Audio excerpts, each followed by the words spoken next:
ஜெயா சமையல் ரூம் போகிறாங்க. போயிட்டு காஃபிலாம் போட்டு கொண்டு வந்து கொடுக்குறாங்க. சந்திரசேகர் வாங்கி குடிக்கிறாரு. சூப்பராக இருக்குமா காஃபி, ரொம்ப நல்லா இருக்குது அப்படின்னு சொல்கிறாரு. என்ன எதுக்காக நீங்கள் போய் போட்டீங்க, நாங்கள் தான் இருக்கோம்ல அப்படின்னு சொல்லிட்டு உஷா சொல்கிறாங்க. என்னை எப்போவுமே நீங்கள் சமையல் ரூமில் விடுறதே கிடையாது. ஒன்று பவானி வேலை செய்கிறான், இல்லை பொன்னி, இல்லைன்னா உஷா, எல்லாருமே வேலை செய்யறதுனால எனக்கு எந்த வேலையுமே கிடைக்கிறதில்ல. ஆனால் எனக்கு சமைக்கிறது ரொம்ப பிடிக்கும் தெரியுமா அப்படின்னு சொல்லிட்டு ஜெயா சொல்கிறாங்க. ஏதோ காஃபி கேட்டார், அதனால் நான் போட்டு கொடுத்தேன் அப்படின்னு சொல்லிட்டு ஜெயா சொல்கிறாங்க. ஆமாம் ஆமாம், நான் தான் கேட்டேன். ஏன்னா ரொம்ப நாள் ஆச்சு, எனக்கு ஜெயா கையால் காஃபி குடிக்கணும் போல இருந்தது, அதனால தான் நான் போட்டு வர சொன்னேன் அப்படின்னு சொல்லிட்டு சந்திரசேகர் சொல்கிறாரு. அதை கேட்டோடனே எல்லாருமே ரொம்ப நல்லா இருக்குது, டேஸ்ட்டாக தான் இருக்குது அப்படின்னு சொல்லிட்டு எல்லாருமே குடிச்சிட்ருக்காங்க. நான் கூட நல்லா தான் போடுவேன் அப்படின்னு உஷா சொல்லிட்டு இருக்காங்க. அதுக்குள்ளே கரெக்டாக வராரு சக்தி. அம்மா போட்ட காஃபியா, சூப்பராக இருக்குமே அப்படின்னு சொல்லிட்டு வாங்கி குடிக்கிறாரு. நான் கூட நல்லா தான் போடுவேன் அப்படின்னு சொல்லிட்டு உஷா சொல்கிறாங்க. ஐயோ நீ அப்பா தாயே, நீ மட்டும் எப்போவுமே போட்டுறாத. சக்திக்கு அம்மா சமைச்சாதான் பிடிக்கும், அம்மா சாப்பாடு போட்டால் தான் பிடிக்கும் தெரியுமா உனக்கு. கொஞ்ச நாளைக்கு முன்னாடி இப்போ தான் இப்படி சாப்பிட்றான், இதுக்கு முன்னாடிலாம் அம்மா கொடுத்தா மட்டும்தான் சாப்பிடுவோம் அப்படின்னு சொல்லிட்டு எல்லாத்தையுமே சண்முகம் சொல்லிட்டு இருக்காரு. ஆமாம் ஆமாம், நல்லா இருக்கும்லம்மா, நீங்கள் எல்லாமே நல்லா பண்ணுவீங்க அப்படின்னு சொல்லிட்டு புகழ்ந்து பேசிகிட்டு இருக்காங்க. எல்லாருமே சந்தோஷமாக சிரிச்சிட்ருக்காங்க. அப்போ உஷா கேட்குறாங்க, ஆமாம் நீங்கள் 2 பேர் மட்டும் போகும்போதும் ஒன்றா போனீங்க, வரும்போதும் ஒன்றா வரீங்க, அது எப்படி அப்படின்னு சொல்லிட்டு உஷா கேட்குறாங்க.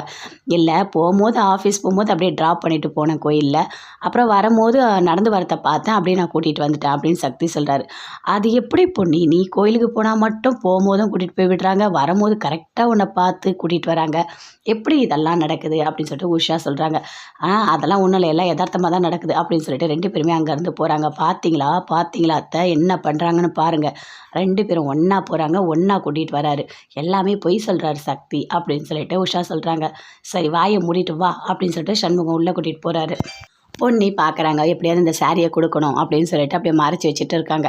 ஏய் என்ன இங்கேயே நின்றுட்டுருக்க அப்படின்னு சொல்லிட்டு உஷா கேட்குறாங்க. இல்லை இல்லை ஒன்றும் இல்லை, சும்மா தான், நான் அப்போ உள்ளே போனால் அப்பத்துலேருந்து இங்கேயே நின்றுட்டுருக்க, போய் வேலை ஏதாவது இருந்தால் போய் பாருப்போ அப்படின்னு சொல்லிட்டு சொல்கிறாங்க.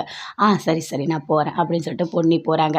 அப்படியே உஷா வெளியே போனோடனே சண்முகத்துக்கிட்ட போயிட்டு கொடுக்குறாங்க. இந்தாங்க நீங்கள் கொடுத்த முகூர்த்த புடவை நல்லபடியாக பண்ணிட்டோம் அப்படின்னு சொல்லிட்டு கொடுக்குறாங்க.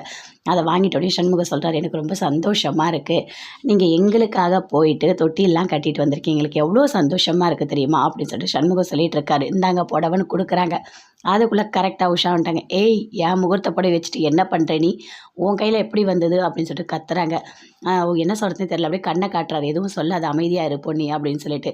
அப்போ சண்முகம் சொல்கிறாரு, ஒன்றும் இல்லை, பொன்னிக்கு இந்த புடவை வேணுன்றதுனால நான் கொடுத்தேன், எதுக்கு ஏன் புடவை அப்படின்னு சொல்லிட்டு உஷா கத்துறாங்க. இல்லை இல்லை, எனக்கு தெரிஞ்சவங்க ஒருத்தவங்க பாத்திர கடையில் வேலை செய்கிறாங்க, அவங்களுக்கு இதே மாதிரி புடவை வாங்கி தரலான்னு தான் பார்த்தேன் அப்படின்னு சொல்கிறாங்க. பொன்னி, என்னது பாத்திர கடையில் வேலை செய்கிறாளா, அவளுக்கு ஏன் புடவை மாதிரி வாங்கி தரணுமா, உனக்கு ரொம்ப திமிரு, அவள் கேட்டால் உங்களுக்கு எங்கே போச்சு அறிவு, எதுக்காக என் புடவையை கொடுத்தீங்க, இனிமேல் கொடுத்தீங்க அவ்வளோதான் கொடு அப்படின்னு சொல்லிட்டு உஷா அப்படியே வாங்குறாங்க.